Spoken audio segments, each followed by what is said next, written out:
All right, guys. Back to, okay, a few more things about Fortran before we start talking about integers again. We were sort of discussing some of the things during lunch, and it's pretty amazing. Sort of, I cannot even explain to you how advanced these guys were. For example, in the first Fortran, they realized that in order to produce optimal code, it would be really nice to know which branches are taken and which are not taken. Some of you might have heard of that. Therefore, they had a frequency statement for collecting statistics and feeding it back into the compiler. Eventually, of course, clever people abolished the statements after like many years. But they were, I mean, all of the idea of sort of doing trace scheduling, sort of collecting statistics, which later on supposedly were invented by, what's his name? Josh Fisher. I mean, wonderful guy Josh is, but he did not invent it. It was in the original Fortran compiler. Very many things which we still use every day. In some sense, most things which we use every day, like conditional statement, if statement. They invented it. Of course, they had three-way conditional statement, negative, positive, 0, depending on the result. One could even argue it's a better one.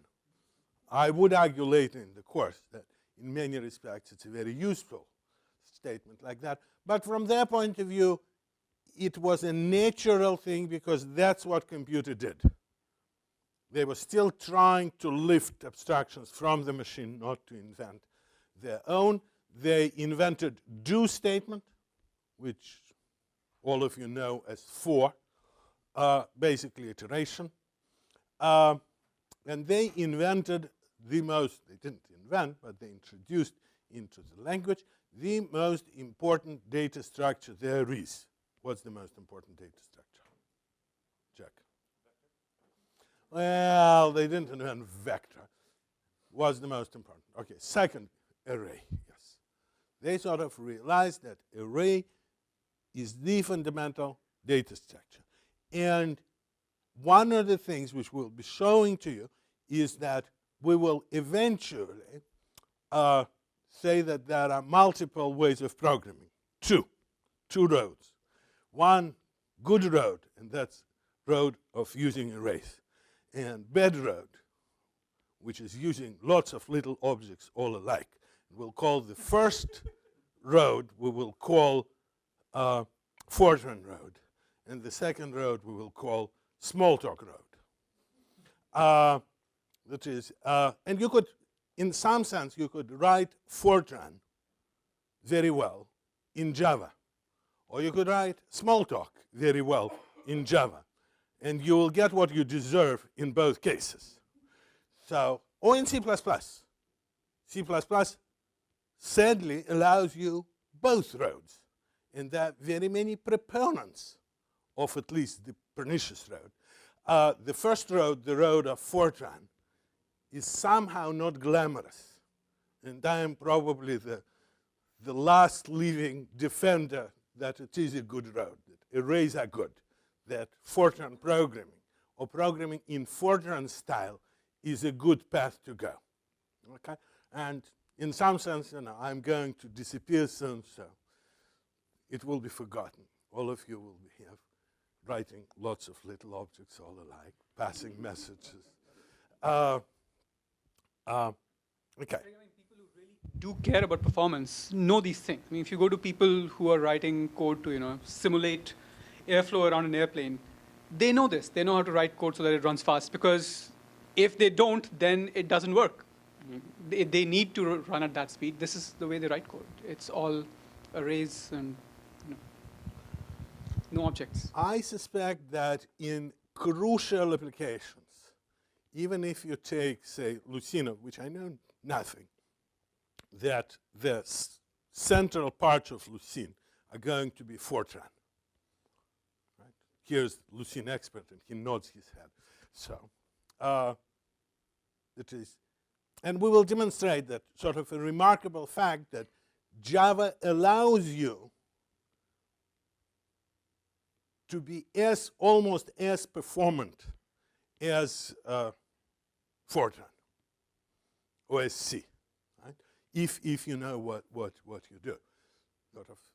And on the other hand, we could show you that if you use C++ in a Smalltalk way, you get what you deserve. You get Smalltalk performance. Sort of, it's not the language which determines how fast you are. Of course, there are languages which, however hard you try, you cannot get performances, and we will see languages like that too. But then people say, and we don't care about performance. That's fine. But we have to go back. Sort of, Fortran introduced pretty good data structures, arrays. But what could live inside data structures? And by that time, it was already known that there are two fundamental data types. Integer, people didn't quite know what it was, and real, floating point number. Okay? Floating point numbers were not popular at first. One of the greatest defenders one of the greatest opponents of floating point numbers was von Neumann. Why? No, but again, von Neumann said that any mathematician worth his pay should be able to deal with fixed point numbers and do all these normalizations by himself. This is true. There are very few mathematicians like von Neumann. That is, he didn't need floating point numbers, but people who were not as bright as he did, and hardware manufacturers started introducing them to enable people to write code. So that was a given. Therefore, Fortran had two fundamental data types. But again, the problem that nobody knew what integers were. Right? Nobody knew what floating points were either. But let us leave floating points for the time being, because you probably never use floating points. There are relevance guys which do, I know. But relevance guys, they just, as long as it's like approximately floating, they're all right. No, that's, they don't, what's the worst thing? Harry Potter will be number 2 instead of number 1. Nobody is going to lose their lives. So I'm joking. Relevance is very important for the free cash flow. And I was serious. So Harry Potter must be number 1. That should be like the first axiom of search. One should never laugh at Harry Potter. Integers. The problem is that nobody quite knew how to represent them. Again, there was an issue. Decimal, binary. Then there was another issue. Even people started gradually migrating to binary. They discovered there are grave issues of how to represent negative numbers. Okay? How do you represent negative? I mean, what is a negative number? Well, we know, Jack could tell you, it's the one with a minus in front, right? This is perfectly fine definition. That's what they told you in whenever, 5th grade, 4th grade? When did negative? 6th grade, in some grade, they told you. And it's a perfectly solid definition. Let's think with minus in front. Well, in computer, there is no minus in front. So people had to figure out how to introduce negative numbers. And at that point, this is the remarkable thing. Everybody assumed that integers always must contain negative numbers. We'll see. It's actually not true now, unless you program in Java. We'll talk about that too. These are forward references. in Java, no unsigned. They do not build it. And there were no unsigned, not just in Fortran, but for many, many years from that point in all the programming languages, the assumption was that integer type contains negative numbers.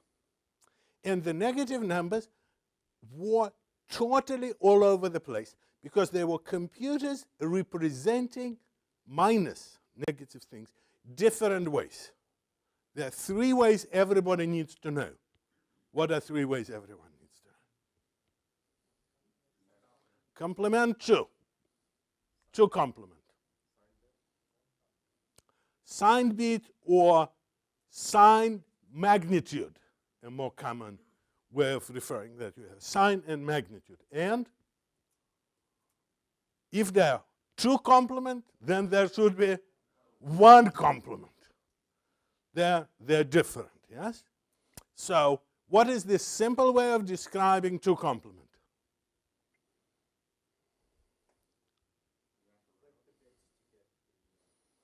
This is mod 2 arithmetic, where you sort of position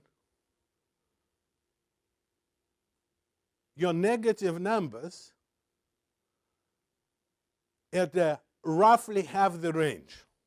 Roughly half. I mean, the problem with all these representations, which for years bothered people. I remember violent arguments about different kind of zeros. You probably do not know that there could be multiple kinds of zeros, but there were. So 2 complement does not have negative 0. So let us look at 2 complement representation for 8-bit integers. So you have from 0 is 0, all the zeros, 1, 1, all the way to 127. And then, if you go, appear numbers which keep going from minus 127 down to minus 1. From 128, pardon me. There is one more negative number than positive number. You have a range of from 0 to 127, and you have a range from minus 1 to 1. I mean, there is one number which cannot be negated. Right? Unfortunate thing. One complement solves that problem. What it says, I mean, and there were many machines with one complement. I'm not making it up. That was truly the one complement defines the way you get negative number is by flipping bits. It's a very simple algorithm of going from positive number to its negation, or from negative to its negation. You take a number and flip its bits. Right? Therefore, 0 is 0. If you flip all the bits, what do you get? Minus 0. Like 1, 1, 1, 1, or they both they're both zeros. So that's how you pronounce it. So they're both zeros. And the same thing, of course, comes, 2 zeros, comes with sign magnitude. The sign magnitude, it's literally the way Jack was taught in the unknown grade. That is, you put minus, which is a sign bit, and the magnitude is the same. So the most significant bit tells you whether it's 7, then it's 0 if it's 0, or minus 7. It's the same representation, but the different bit. Again, you have problem with 0 because you have 2 zeros. Right? So there were these computers, and the problem remained. We shall see the problem with sign will still remain till today, even in modern programming languages such as, yes, Java. So, by the way, they do remain in C++ as well.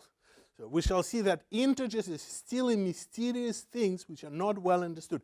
Even today, that's the amazing thing, 2014 at the last count, right? So, but at that point, they sort of assumed that integers were signed integers. What is the magnitude? Who knows? It depends on the machine. Again, do you get portable code? Yeah, sort of. Because you could not rely, if you move from control data to IBM, if you move from control data to DEC, all the ranges are different. The code which would sort of run perfectly well on one machine might not run because of underflows and overflows. Even integer underflows and overflows. All right? Never mind that. So it continues for quite a while. That is, I cannot tell you all the programming languages. We did plan to tell you about half a dozen programming languages. And they do appear, and of course, I have to mention Algol 60, which was a remarkable language. And all the great people said that it was the best language ever designed, and it was a total flop. Which tells you much about very clever people. Nothing I could say. I mean, by the way, I was one of the students of very clever people, so I was running around like little monkey, screaming, Algol 60 is the greatest language. So, you know, I was there. I have been running like little monkey for decades with different languages, screaming, oh, Lisp is the greatest language. Oh, whatever. So, eventually I stopped. So, I no longer peddle languages. So they invented Algol 60. They still had roughly the same idea of numbers as Fortran. They had two fundamental data types, integer and real. And they had some semantics, basically whatever semantics the processor would provide. Right? And different processors provided different semantics. By the way, eventually, under the influence of Fortran community, processor manufacturers managed to agree on the standard semantics for floating point numbers. There is a wonderful IEEE floating point standard. It's wonderful in many respects, some respects it's not, but there is a standard. It's better than each floating point implementation being wonderful in its own way.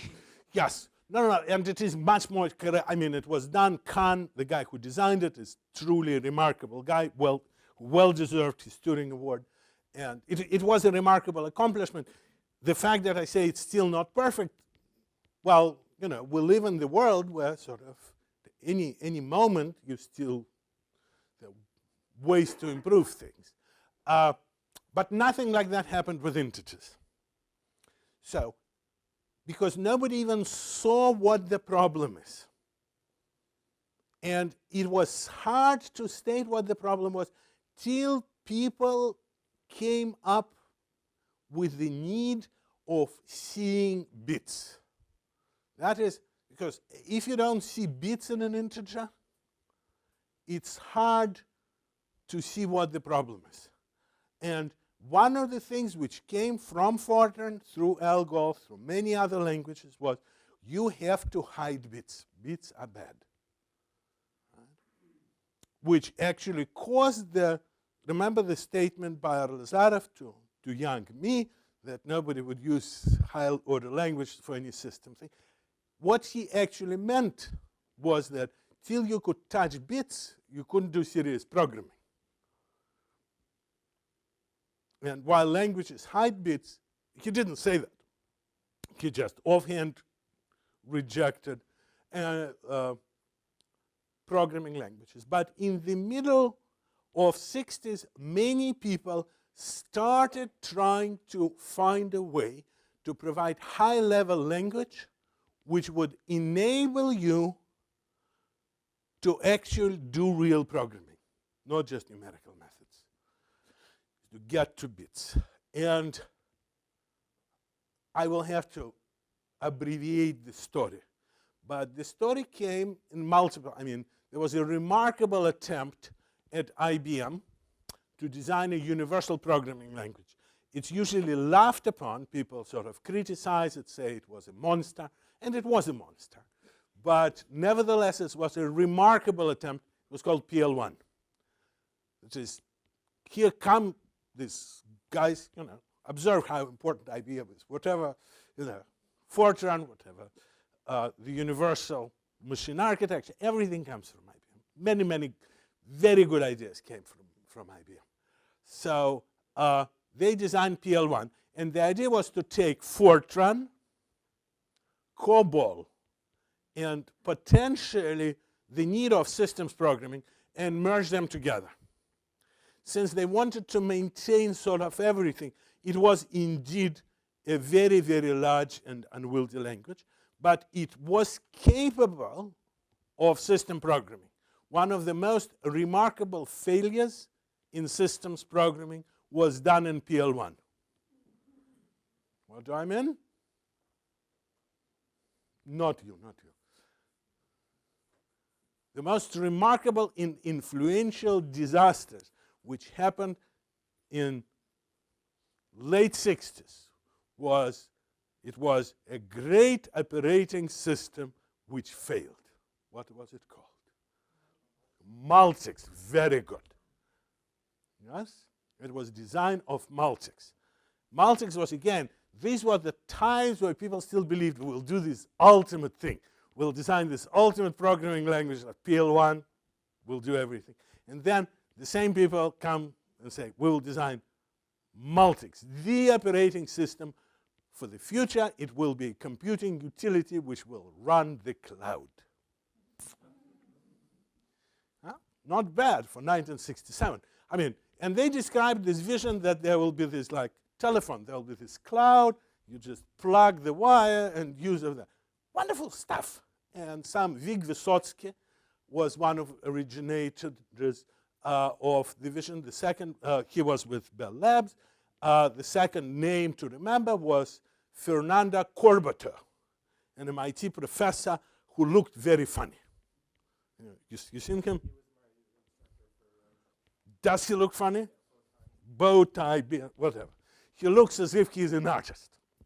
But they came up with this grand idea of writing this universal operating system which would scale, which would allow all kind of things, computing utility. And as a hardware partner, they had a great computer company called General Electric.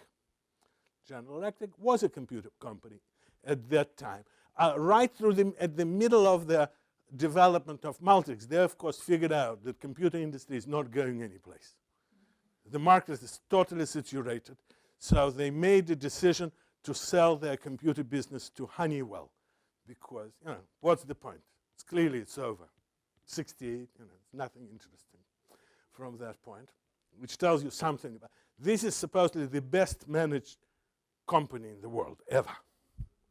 I'm not saying it. It's, the former CEO, Jack Welch, is always on television and explains about free cash flow, whatever, business ideas. He didn't sell, his predecessor sold. But I'm sure he supported. He was a junior guy. What was I saying? So they were doing this Multics thing. And they used PL1 successfully. By the way, they finished Multics, and actually several Multics systems were sold by Honeywell to different people. So it was a commercial failure. Since they sold like few copies, but nobody wanted it.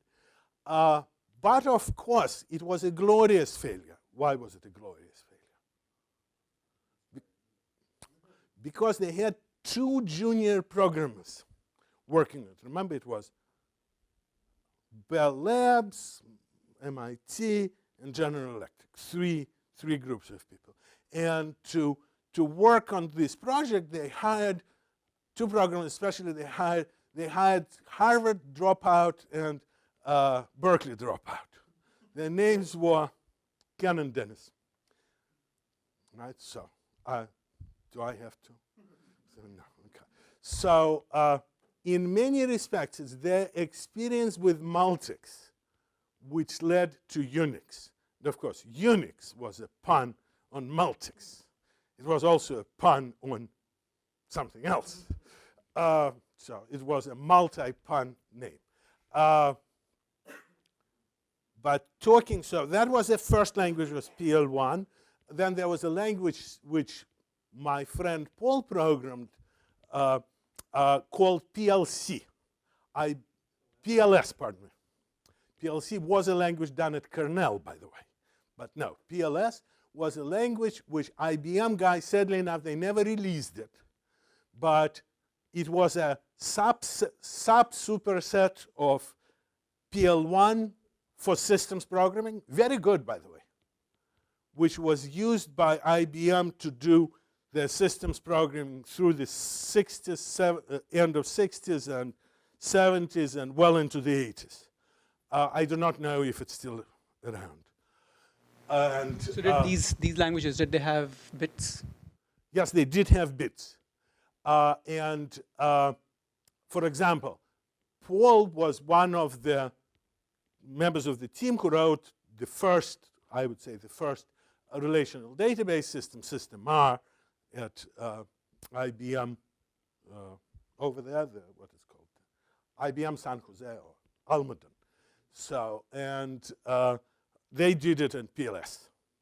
Did you do it in PLS? Yeah, actually half PLS and half PL1. Half PLS, half PLS. But probably the bottom part in PLS, the part which touches the bits. At the same time, some guys at CMU, there is some engineering school in Pittsburgh called CMU. Anybody from CMU? Nobody. We don't hire from CMU, I guess. But he's missing. Bert is missing in action. Yeah. So it's a couple of guys at CMU, Bill Wolf, Nika Haberman, and I forget the third guy, designed a language called Bliss, which was also touch-the-bit language, which became a systems implementation. It's also 68 this time. Designed a language which allowed you to see bits. And then the most significant thing which happened, that people who implemented UNIX realized that it wasn't very portable because it was written in assembly language. You might not realize that, but UNIX was implemented in assembly language. And one of them, Ken, said, I will design a language so that we could make it portable. And he started with a sort of small language which existed called BCPL, but he said, well, it's too complicated, I will abbreviate it. Therefore, he called it B. So he started working on it and stopped. I think he got tired or whatever. And his friend, Dennis, said, well, I'll finish it, but instead of B, I'll call it C. Of course, there is a question which he poses in his C paper. He says, well, it was B, then it was C, so should the next language be called P or D? Is it the order of letters in BCPL, or is it the alphabetical order of letters? So he doesn't answer it, but of course we know the answer. It's called C++. So in that continuation. So there was a remarkable attempt to produce a language. And here I have to say that Dennis was a genius. Right?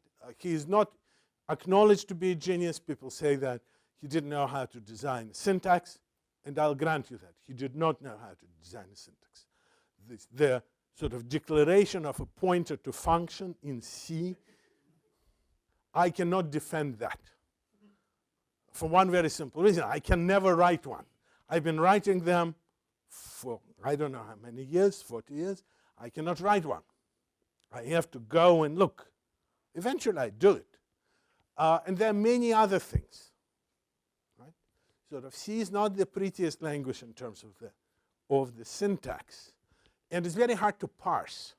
Unlike languages designed by Wirth, Pascal, Modulo, which are extremely easy to parse. C, you could argue it's not even context-free. I mean, who knows? It's not easy to parse. But that is a wrong way of looking at the language. Sort of the greatness of Dennis and greatness of C was that he was able to come with the machine model which corresponds to what IBM guys did in OS or in IBM 360, not even OS, but just the hardware, right? Sort of a byte-oriented thing where there is the sequence of bytes. You see sequence of bytes. C is the, yes? So how long was it before the C machine, before we had C? What was that period of time? Let me put it from IBM to C, it's about 7 years. But it's, I mean, it was not, you have to understand that. It was there, by that time, everybody is convinced that hiding the machine is the task of language designer. Right? Sort of making it impossible for you to see the bits. It was, for example, let me tell you, later in the 70s, maybe early 80s, there was a remarkable interview, sort of two people, Knuth and Wirth, talking about language designs and things like that. This maybe 81, maybe 82, or maybe even 85, late. I think it's around 85. And they talk about what should languages show. And Wirth, this is 85, says that when you have pointer type, access types, they should never have less than operator defined in them. And I'm sitting there reading, and I nod my head.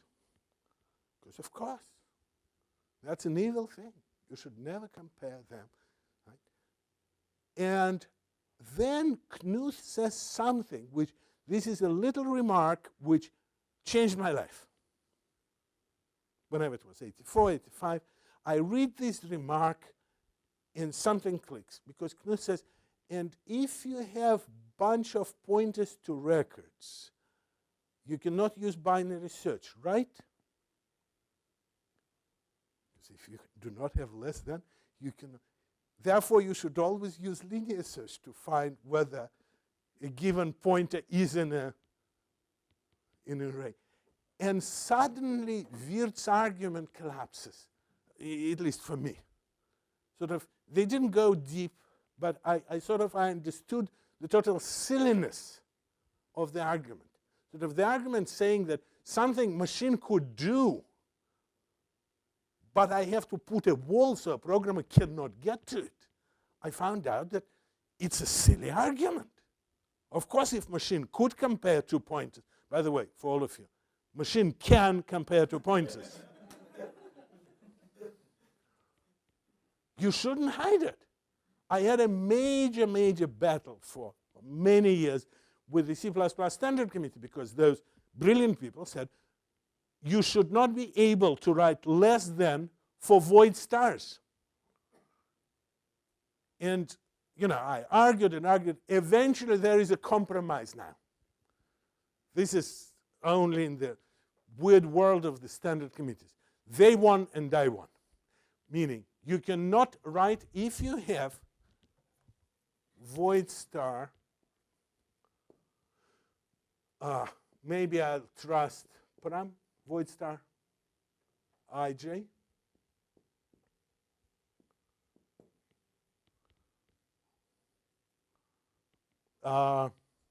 Don't do void star I, void star j. Let's do that. Otherwise, funny things happen. This is inheritance of Dennis here talking about syntax. Mind it, he's a genius. Yeah, I stated that. I have the greatest possible admiration. He came up with an abstract machine. Syntax, well, he really didn't know much about syntax. But star j, something like that. I prefer, actually, when I write code, I would write void star I semicolon, void star j, to avoid the issue. And then if you write I less than j, compiler will complain. You cannot do that. So they won. But on the other hand, the great man Alex demands that. They had to give up. So what they said, but you could write less. No. This is wrong. Right. You could have less angle bracket, void star, open paren, close paren, open paren, ij.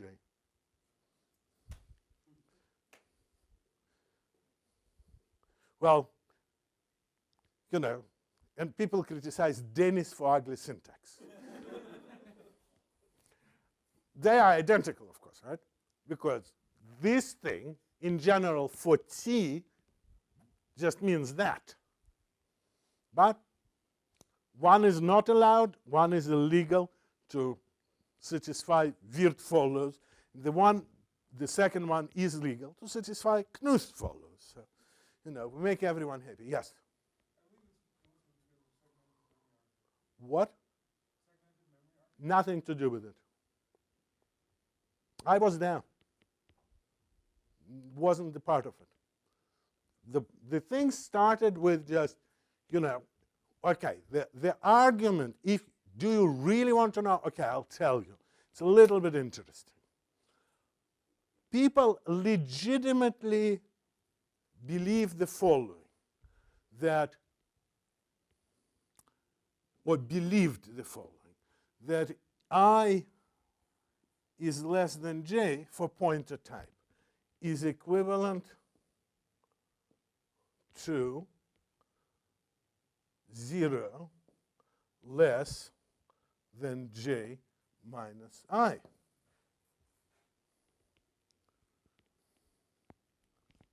Okay? Does it make sense? But not for void stars. Because for void stars, that is meaningless. You do not know what the distance for void stars.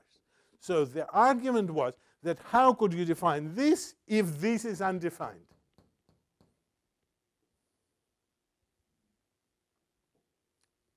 Well, for void stars, this is defined. The distance, however, of course, is not defined. You cannot possibly know what is the distance between void stars. It's not a legitimate question. But again, so that was the argument, if you really want to know.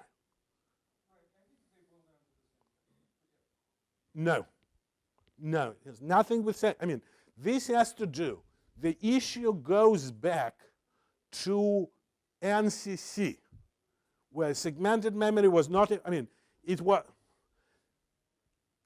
saying that this cannot be done for void stars was decided by NCC, and C++ guys sort of inherited the decision.